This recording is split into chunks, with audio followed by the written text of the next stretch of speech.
प्राचीन समय की बात है। एक नगर में एक अत्यंत निर्धन व्यक्ति रहता था। वह जब भी किसी वैभवशाली सेठ को देखता तो अपनी किस्मत को कोसने लगता। वह अक्सर कहता, हे ईश्वर, मैं कितना अभागा हूं कि एक एक पैसे के लिए दिन भर संघर्ष करता हूं, जबकि ये अमीर लोग बिना किसी अभाव के जीवन का पूर्ण आनंद ले रहे हैं। काश मेरे पास भी इनकी तरह अपार संपत्ति होती। एक दिन जब वह अपनी दरिद्रता पर विलाप कर रहा था, तभी वहां से एक तेजस्वी बौद्ध भिक्षु गुजरे। उन्होंने उस व्यक्ति के चेहरे पर गहरा दुख और हताशा देखी।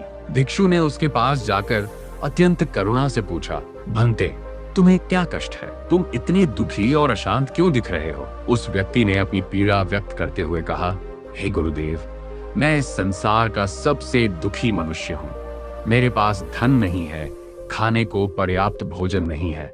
मैं बस इन अमीरों की तरह सुखी होना चाहता हूँ। भिक्षु उसकी बातें सुनकर मंद मंद मुस्कुराए और बोले, सुख का मार्ग धन की गलियों से नहीं बल्कि भीतर की समझ से होकर गुजरता है।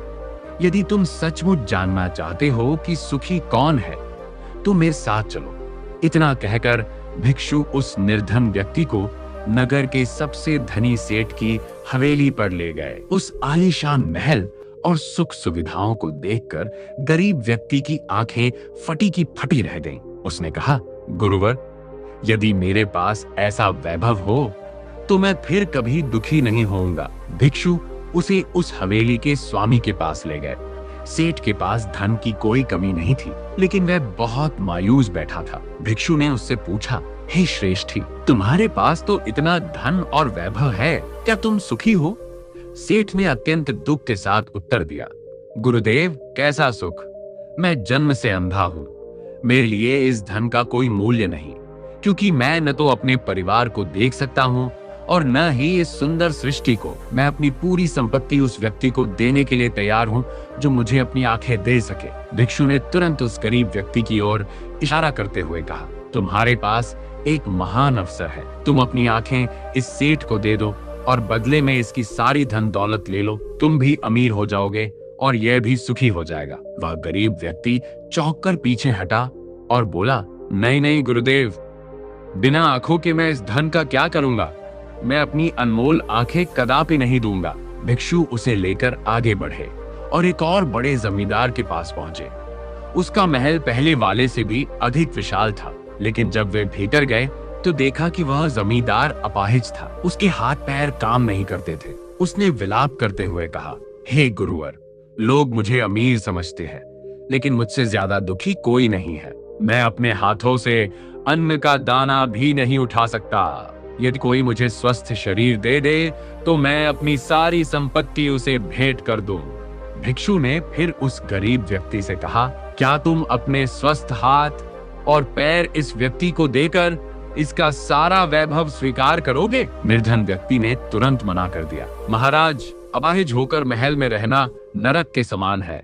मैं जैसा हूँ वैसा ही ठीक हो। अंत में भिक्षु उसे एक तीसरे धनी व्यक्ति के पास ले गए।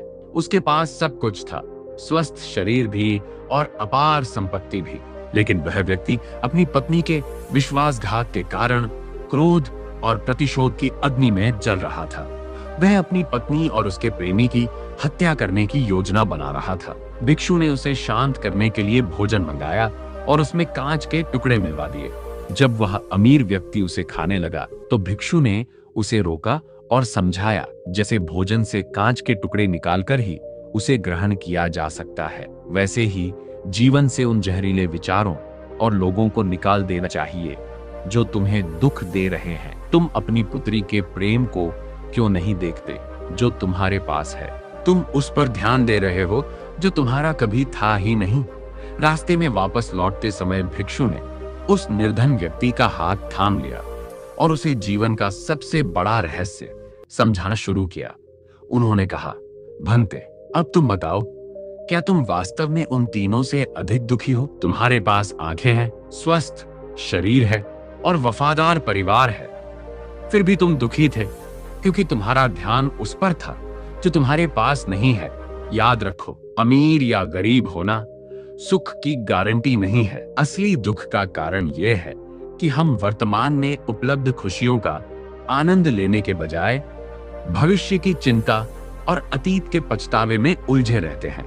भिक्षु ने आगे समझाया कि हमारा मस्तिष्क दो हिस्सों में बटा होता है, चेतन मन और अवचेतन मन। चेतन मन उस पहरेदार की तरह है जो हवेली के बाहर खड़ा होता है। उसे पता है कि क्या सही है और क्या गलत, लेकिन वह अंदर बैठे मालिक अवचेतन मन को नियंत्रित नहीं कर सकता। अवचेतन मन हमारे चेतन मन से 9 गुना अधिक शक्तिशाली होता है।